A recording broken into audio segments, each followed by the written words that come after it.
जी सवाल पूछिए आप। आपका नाम? मेरा नाम जावेद वजीर मसीह है भाई साहब गैर मुस्लिम। और मैं मज़ाहिब का तालिब इल्म हूँ और आपका बहुत बड़ा फ़ैन हूँ। इसी तरह से मैं डॉक्टर इसरार अहमद साहब का भी फ़ैन हूँ। भाई साहब आप और इन मुसलमान, सबसे बढ़कर भाई साहब मोहम्मद आप सल्लल्लाहु अलैहि मुसलमान, वसल्लम। आप मुसलमान है क्या गैर मुस्लिम है? जी मैं क्रिश्चियन हूँ।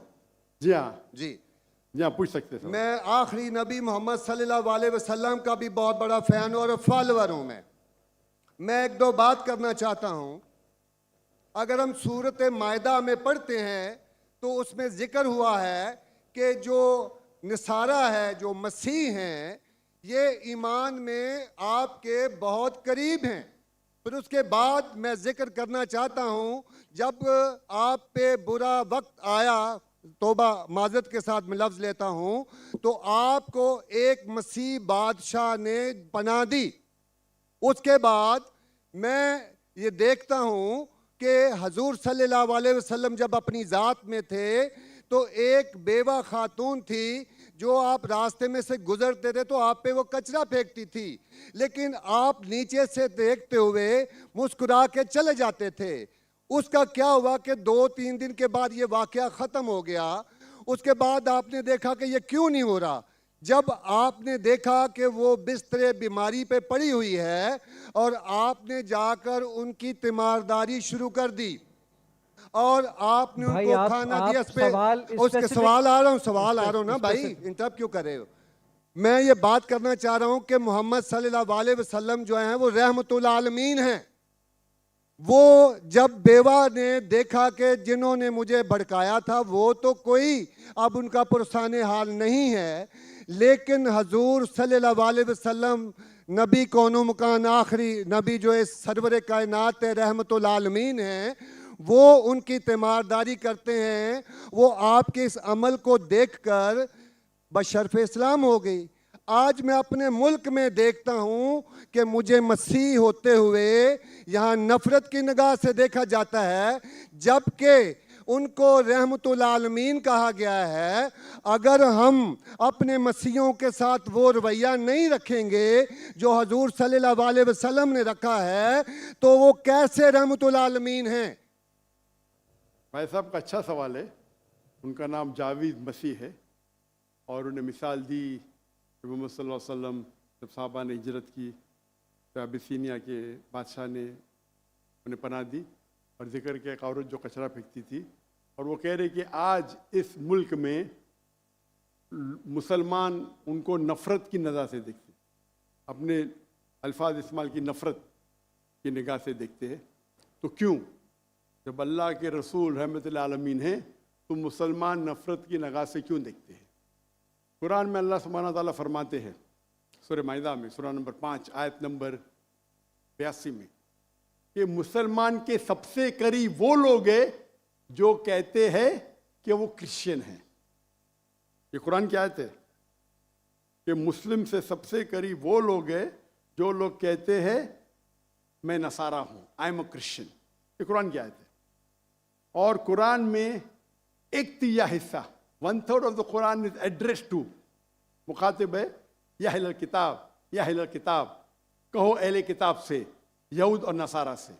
तो एक तिया हिस्सा कुरान मजीद का तकरीबन अहले किताब से मुखातिब है।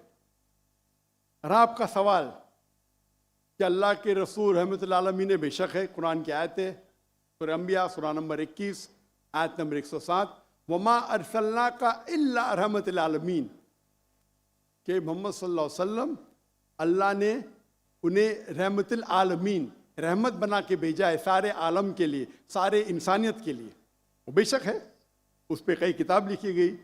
अगर आपको मुसलमान नफरत से देखते हैं, उसकी वजह जानना ज़रूरी है।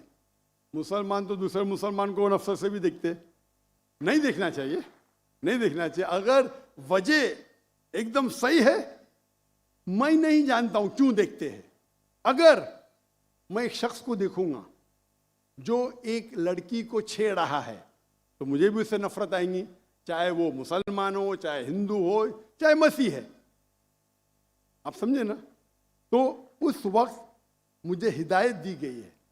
अगर एक इंसान कोई खवातीन या कोई लड़की का बलात्कार कर रहा है या ज़िना बिल जब्र कर रहा है, तो रहमत क्या कहती है? अरे रहमतुल आलमीन, क्या बोलेंगे? सलाम अलैकुम बोलेंगे आप उसको? क्या कहेंगे? अगर आप बलात्कार देख रहे, ज़िना बिल जब्र हो रहा है, आप क्या कहेंगे? मैं मुसलमान हूँ, अस्सलाम वालेकुम। अल्लाह के रसूल की हदीस है, अगर कोई बुरा चीज देखते हैं तो हाथ से रोको, हाथ से नहीं रोक सकते तो जबान से रोको, जबान से नहीं रोक सकते तो दिल में कोसो। ये मिसाल दे रहा हूं मैं नहीं कहता हूं कि आप बुरे इंसान हैं, मैं नहीं कहता हूं कि आप गलत काम कह रहे, लेकिन अगर कोई मुसलमान, मैं आपको नफरत की नजर से देख रहा हूं, जावेद भाई मैं आपसे मोहब्बत करता हूं, जावेद भाई मैं आपसे मोहब्बत करता हूं, on the microphone please, on the microphone,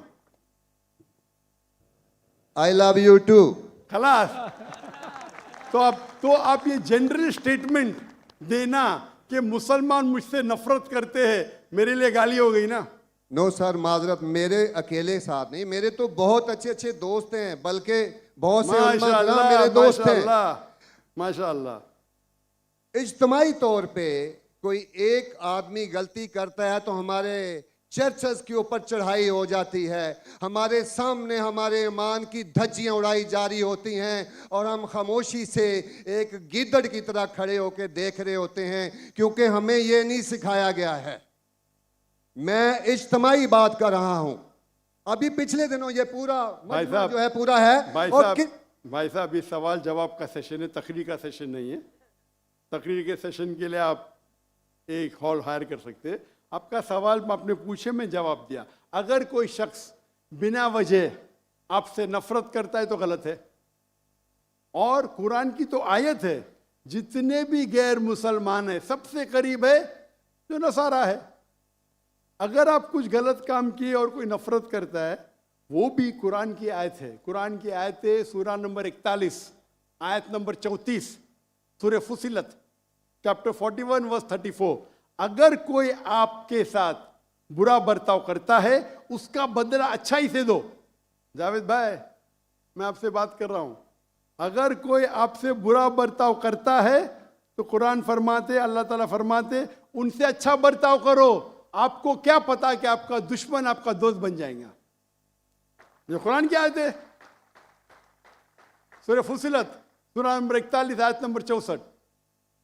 तो अगर कोई मुसलमान कुरान पे अमल नहीं करता है तो वो नॉन प्रैक्टिसिंग मुस्लिम होगा। मतलब हर मुसलमान तो मैं नहीं कह सकता अच्छा है, और अगर कोई एक शख्स कोई गलती करता है, आप जैसा कहे कि पूरे कौम पे चढ़ाव करना बिल्कुल गलत है, ये इस्लाम में भी नहीं है। अगर कोई एक शख्स गलती करता है और वो सज़ा का हकदार है, उसको सज़ा मिलना चाहिए, उसका मतलब नहीं पूरी कौम। इनफैक्ट अगर आप हिस्ट्री पढ़ेंगे, आप तारीख पढ़ेंगे, आप तारीख में पढ़ो, चाहे वो 6वीं सदी की हो, 7वीं सदी की हो, 8वीं सदी की हो, आप देखेंगे सबसे महफूज अगर कोई जनरल दीन को फॉलो करने, वो इस्लाम के रूल में, इस्लाम अगर रूल कर रहा है उस शहर को, तो जितने गैर मुस्लिम थे वो अपने आप को महफूज समझते थे। क्यों? इस्लाम में है कि आपको इस्लाम कबूल करने का करो, नहीं करने का नो प्रॉब्लम, एक जजिया दो। ये जजिया कुछ बड़ी अमाउंट नहीं, आपकी इनकम टैक्स से बहुत कम है। जजिया मतलब आप मानते हैं कि ठीक है आपको इस्लाम नहीं कबूल करने का, लेकिन मैं आपके अंदर पनाह चाहता हूँ। तो जिजिया टैक्स आप देते, आप कबूल करते, और जब जिजिया टैक्स देते आपको प्रोटेक्शन मिलता है। इस्लाम में कहते हैं दिम्मी।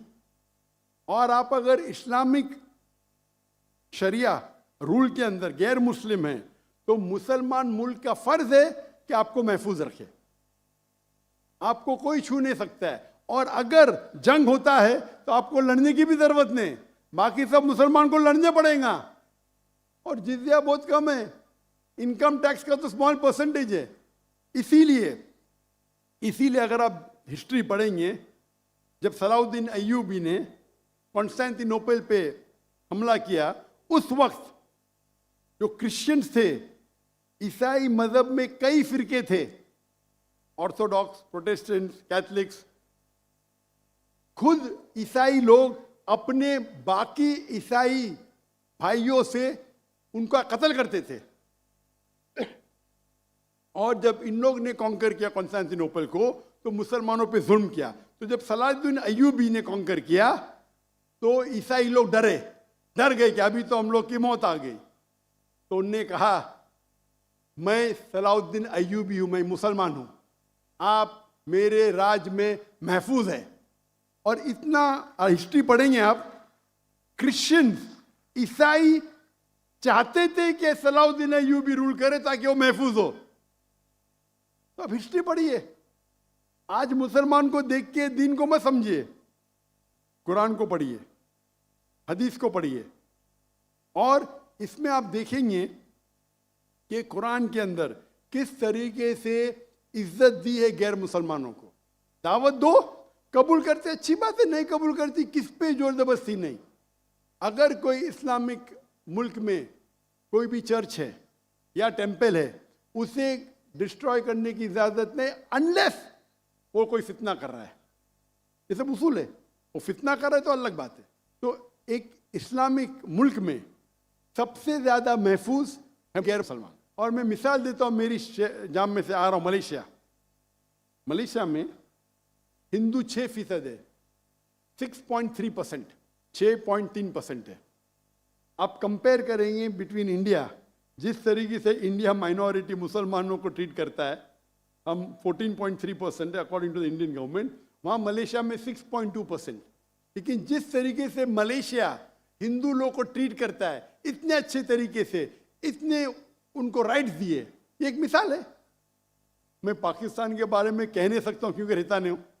मैंने कहता हूँ पाकिस्तान अच्छा सलूक करता है, नहीं अच्छा सलूक करता हूँ, मुझे हक नहीं बोलने का क्योंकि मैं जानता नहीं हूँ।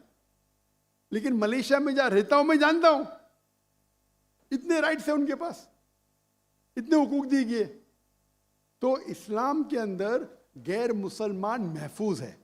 सिर्फ फितना नहीं करना चाहिए कि कुरान कहते हैं फितना इज वर्स देन मौत, कत्ल से और ख़राब है। तो अगर आप फॉलो करते जो उस इस्लामिक मुल्क का कानून है, तो गैर मुस्लिम, सिर्फ गैर मुस्लिम होने की वजह से उन्हें कोई भी अटैक नहीं कर सकता है, और करता है तो गलत है। Hope that answers the question.